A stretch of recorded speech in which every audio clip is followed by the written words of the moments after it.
A mole cleaner stopped at a luxury boutique to admire a red dress. When she gathered the courage to ask the price, she was laughed out of the store. When she walked out crying, she didn't know a man nearby saw everything.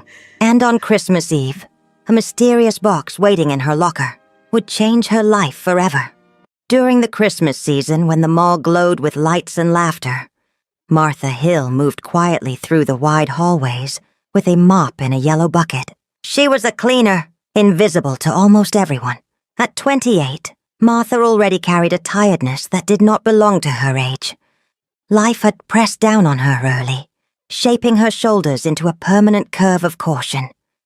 Her uniform was always a size too big, hanging loosely over a body she had learned to hide rather than celebrate. The fabric smelled faintly of detergent and long hours. Her shoes, old, cracked, and stitched more than once, made soft, apologetic sounds as she walked. Her eyes were what people would have noticed if they ever looked long enough. Gentle, worn, careful. Eyes that had learned not to expect miracles. Christmas music echoed through the mall from morning until night. Songs about joy, songs about love, songs about going home. Martha listened to them while scrubbing floors that never stayed clean for long. She worked around spilled drinks, muddy footprints, and glitter that refused to disappear no matter how hard she tried. Families passed her by with glowing faces and overflowing shopping bags. Children tugged at their parents' hands, pointing at decorations, laughing without worry. Couples leaned into each other, whispering plans about dinners, gifts, and tomorrow. No one noticed the woman cleaning up behind them. No one ever did. For Martha, Christmas was not a celebration. It was a reminder of dreams postponed, of chances missed, of a life that had taken a turn she never saw coming. She worked longer shifts during the holidays. The pay was slightly better, and overtime meant she could afford a small dinner for herself on Christmas night. Nothing special, just something warm enough to make the silence easier. Still, despite everything, Martha had one quiet ritual. Every night, after the mall closed, after the laughter faded, after the lights dimmed, she stopped. The boutique sat near the east wing of the mall.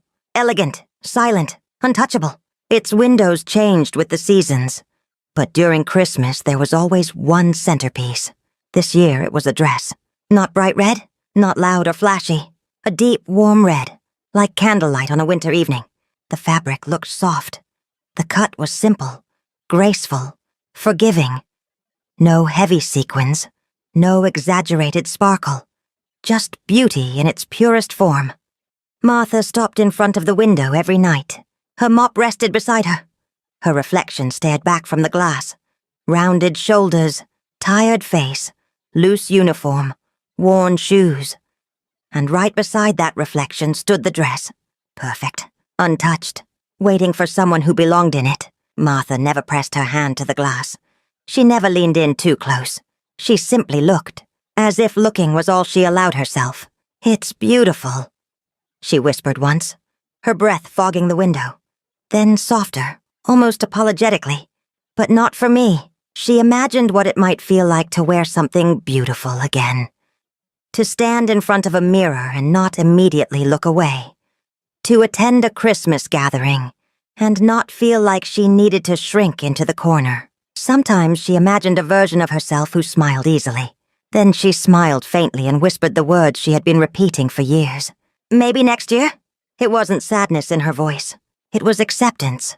She turned her bucket around and disappeared back into the quiet halls, leaving the dress glowing behind her like a promise she didn't believe she deserved. One evening, just days before Christmas, something changed. The mall was crowded, louder than usual. The air buzzed with last-minute shoppers and holiday urgency. Martha had finished her shift early, her arms aching, her back sore. She passed the boutique, and for the first time her feet stopped moving. Before fear could catch up with her, she turned and walked inside. The bell above the door rang softly. Conversation stopped. 2 salesgirls looked up at once. Their eyes swept over Martha, her uniform, her body, her shoes. One raised an eyebrow. The other leaned closer and whispered something. A quiet laugh followed. Martha's fingers tightened around each other. Her throat closed, but she forced her voice to work. I just wanted to ask, she said gently, pointing toward the window. The red dress, how much is it? One salesgirl glanced at the tag and smirked. It's not cheap. Her eyes flicked back to Martha's body. And that design only comes in smaller sizes, dear. A nearby customer turned to look. Then another. Martha felt their stares settle on her skin. Judging, measuring, deciding she did not belong. Heat rushed to Martha's face. I understand, she said quickly. I just wanted to know if... The salesgirl laughed softly and leaned toward her friend behind the counter. Can you believe she thinks that dress would fit her? The words hit harder than a slap. Martha's chest tightened. Her ears rang. She tried to speak, but nothing came out. I just wanted to try, she whispered. She turned and hurried out. The bell rang again, too loudly this time. Outside, snow had begun to fall.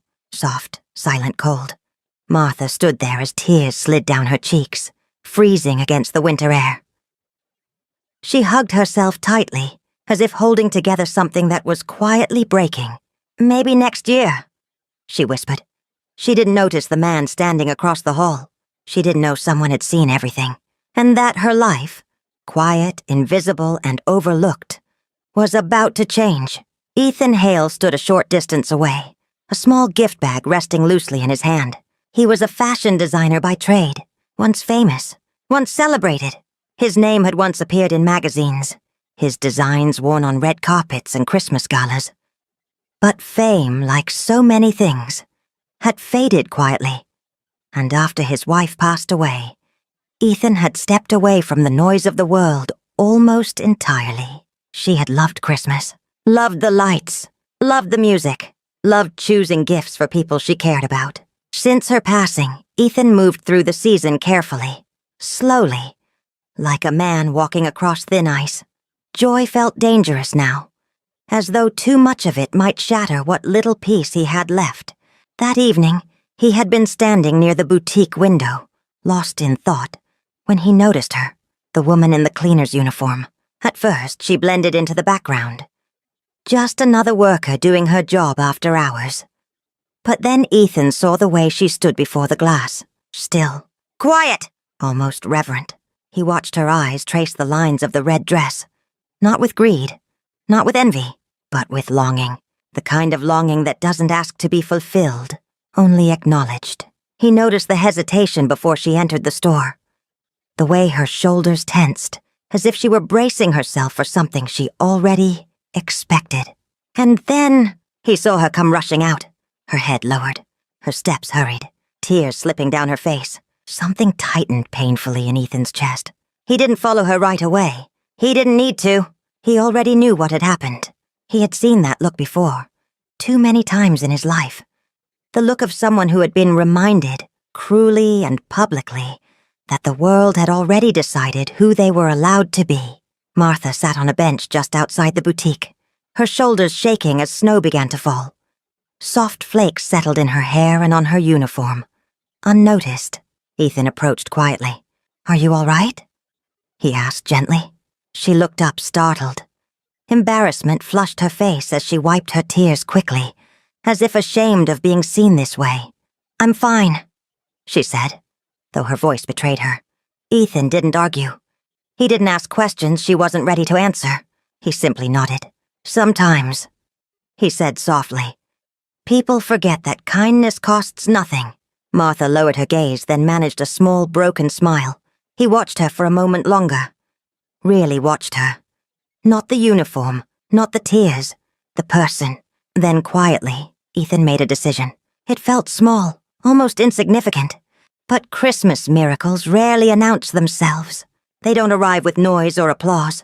They begin when someone chooses to see what everyone else walks past. And in that quiet mall, beneath falling snow and fading music, a story far greater than a dress had just begun.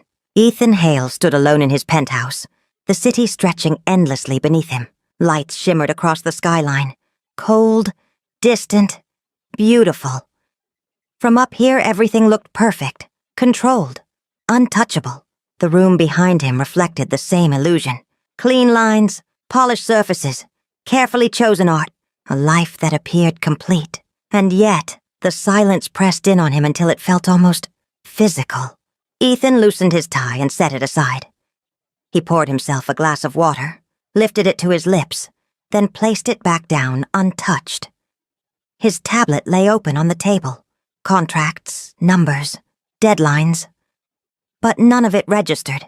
All he could see was the woman in the snow, the way she had apologized simply for asking a question, the way she had hugged herself, as though she had learned, long ago, that comfort was something she must provide on her own. Ethan closed his eyes, a slow breath leaving his chest. The memory stirred something deep and aching. Helen, his late wife. When they were young, Helen had worked 3 jobs just to keep them afloat. She used to pause at store windows, too, quietly, almost shyly, looking at dresses she never bought. Not because she craved luxury, but because imagining something better made survival easier. "Don't forget how it feels to want quietly," she used to tell him. "Some people don't ask because they've learned the answer already." Ethan opened his eyes. He hadn't thought of those words in years. He walked to the window and rested his hand against the glass, the city humming far below him. For the first time in a long while, the distance between his world and everyone else's felt unbearable. Fame hadn't protected him from loss. Success hadn't saved Helen. And silence hadn't healed him. But perhaps it could still teach him something. By morning, the decision no longer felt like a choice. It felt like a responsibility. As his driver pulled up outside the office, Ethan broke the quiet. "I need you to look into someone," he said calmly. The driver nodded once. "Yes, sir." "A woman who works nights at the mall," Ethan added. There were no questions, just a quiet understanding.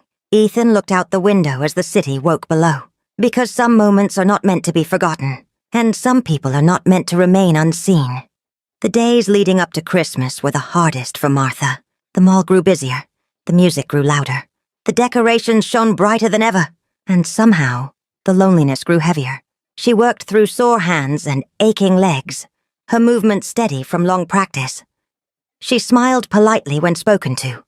She stepped aside quickly when ignored. A few customers thanked her. Most walked past as though she were part of the floor she cleaned. Invisible. The red dress remained in the boutique window. Unchanged. Untouched. Waiting. She no longer stopped to look at it. After that night, Martha kept her eyes on the floor instead. On the scuffed tiles, the fallen tinsel, the small messes left behind by people celebrating lives that felt far removed from her own. But she still passed the window every evening, and each time her steps slowed just slightly. Across the mall, Ethan watched her quietly. He never approached her, never spoke to her, never let her know she was being seen. He simply observed. He noticed the way she knelt to help an elderly woman retrieve a pair of gloves that had slipped from trembling hands. The way she paused to straighten a crooked ornament on the railing, as if disorder bothered her deeply. The way she hummed softly to herself while she worked. Christmas melodies, gentle and imperfect, as though music still lived inside her, even when joy did not. Ethan felt something shift within him. Most people, after being embarrassed the way she had been, would harden, would close themselves off, would stop caring. But Martha hadn't. She still moved gently through the world, still noticed small things, still gave without expecting to be given to. She still believes. Ethan murmured quietly to himself, not in miracles, not in dresses, but in kindness. And that, more than anything else, was what moved him. Because belief like that, quiet, wounded, and unprotected, was rare. And once seen, it could not be ignored. Christmas Eve arrived quietly. The mall closed earlier than usual. Shops pulled down their gates. The music faded sooner. The lights dimmed, one by one. Martha arrived for her shift with calm resignation. Christmas had never been loud for her. It had never come with laughter or full tables or wrapped surprises. She had learned over the years how to survive it quietly. She pushed her cart through the empty hallways, cleaning for the last time before the holiday. Her footsteps echoed softly against polished floors. The mall felt hollow now, stripped of its noise and brightness. When her shift ended, Martha walked into the locker room. She opened her locker and froze. A box sat inside, neatly wrapped, carefully placed, a red ribbon tied around it. Her heart began to pound. For a moment she simply stared at it, afraid that if she touched it, it might disappear. No one had ever left her a gift before. Not like this. Not unexpectedly. Slowly, her hands trembling, she lifted the lid.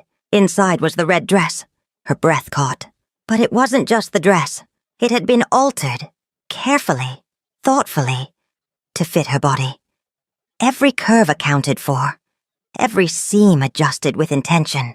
Not to hide her, but to honor her, as if someone had truly seen her. Martha gasped and covered her mouth, her knees weakening beneath her. At the bottom of the box lay a small card. Simple, unassuming. She picked it up and read the words once. Then again. You deserve joy too. Merry Christmas! The tears came before she could stop them. She sank onto the bench, the box still open before her, and cried. Not loud sobs. Not the kind that demanded attention, but quiet, grateful tears. The kind that fall when something long denied is finally given. For the first time in years, Martha did not feel invisible. For the first time in years, kindness had found her. And in that small locker room, on a quiet Christmas Eve, a woman who had spent so long unseen was finally reminded of her worth. Martha remained in the locker room long after the tears had stopped. The box rested on her lap, cradled carefully, like something fragile, like a dream that might vanish if she breathed too deeply. Slowly she stood and lifted the dress from the box. It was heavier than she expected, not in weight but in meaning. Her hands trembled as she slipped out of her uniform. For years she had avoided mirrors. They reminded her of everything she was told she wasn't, everything the world had quietly trained her to hide. But tonight she did not look away. She faced her reflection. The dress slid over her shoulders and settled gently into place. It fit, perfectly. It did not squeeze. It did not disguise. It did not ask her to apologize for the shape of her body. Martha lifted her eyes. The woman staring back at her looked different, softer, taller, fully present. Her breath caught. Tears filled her eyes once more. But these were different, lighter, warmer. "This is me," she whispered. Not the woman life had worn down, not the one who cleaned quietly and disappeared into corners, but the woman she had always been. Waiting, she touched the fabric softly, as if to be certain the moment was real. Outside, the mall stood silent, its lights dimmed, its doors closed. But inside that small locker room, something shifted, something healed, and for the first time in a very long while, Martha did not feel like she was becoming someone new. She felt like she was finally returning to herself. Martha didn't go anywhere grand that night. She didn't attend a gala. She didn't step into a glittering ballroom. She didn't arrive to gasps or flashing lights. Instead, she walked to a small community center 2 blocks from her apartment. Every year it held a quiet Christmas Eve gathering for people who had nowhere else to be. No expectations, no questions, just warmth and company. She hesitated at the door. Old habits rose quickly, familiar and sharp. "You don't belong here. You'll stand out. Turn back." Her fingers tightened around her coat. Then she remembered the note. "You deserve joy too." She took a breath and stepped inside. Nothing dramatic happened. No one stared. No one whispered. No one applauded. A few people looked up and smiled. Someone shifted a chair and offered her a seat. Another passed her a cup of warm cider, and for the first time, that was enough. Martha sat near the window, the dress falling softly around her, as she cradled the cup in her hands. Outside, snow drifted gently beneath the streetlights. She caught her reflection in the glass. She smiled, not because she looked beautiful, but because she felt present, because she felt welcome, because she felt whole. And for the first time in many years, Christmas did not feel like something she was surviving. It felt like something she was allowed to be part of. Ethan Hale spent Christmas Eve alone in his penthouse, but he did not feel lonely. He stood by the window, hands resting lightly against the glass, watching the city glow beneath him. Streets shimmered with soft lights. Snow drifted slowly through the air, turning everything gentle. Somewhere out there, he knew Martha was smiling. That thought settled warmly in his chest, and that was enough. He did not need gratitude. He did not need acknowledgement. He did not need to be seen. He heard Helen's voice clearly that night, as if she were standing beside him. Kindness doesn't need an audience. Ethan closed his eyes for a moment, letting the words sink in. When he opened them, the city felt a little closer, a little kinder. "Merry Christmas," he whispered softly, and for the first time in years, the words did not feel hollow. They felt true. Christmas morning arrived softly. No alarms, no rushing, no noise. Martha woke just as pale winter light slipped through her curtains. The room was quiet, peaceful in a way she was not used to. For a moment, she lay still, listening to her own breathing. Then she remembered. The dress, the note, the feeling. She sat up slowly and turned her head. The red dress hung neatly on the back of her chair, catching the light like a quiet flame.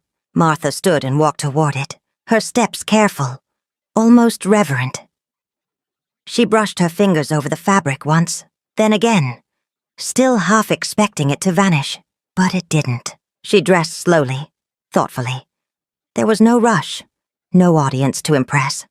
She pinned her hair back neatly. She wore simple shoes, no jewelry, nothing extra, just herself. When she looked in the mirror, she paused, not because she was searching for flaws, but because she recognized the woman looking back. Calm, open, unhidden. "This is enough," she whispered. Outside, the air was crisp and clean. Snow dusted the sidewalks, untouched in places. Martha pulled her coat around her and stepped out into the morning. She had no grand plans, just a walk. The streets were quiet, the city still waking. A small cafe on the corner was open, its windows fogged with warmth. Martha hesitated, then stepped inside. The bell chimed softly. "Good morning," the barista said with a smile. Martha ordered tea and took a seat by the window, cradling the warm cup in her hands. She watched snow fall gently outside, her breath slowing, her thoughts settling. "Excuse me." The voice was calm, polite. She looked up. It was him, the man from the mall.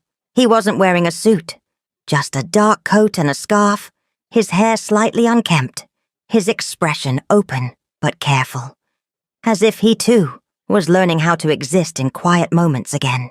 "Yes?" Martha said. "I don't mean to intrude," he said gently. "But that dress suits you." She blinked, surprised. Then she smiled. "Thank you," she said. "It was a gift." He nodded as though that mattered deeply. "Whoever gave it to you," he said after a moment, "saw you." Martha held his gaze. "I think they did," she replied softly. There was a pause, not awkward, just human. "I'm Ethan," he said finally. "Martha."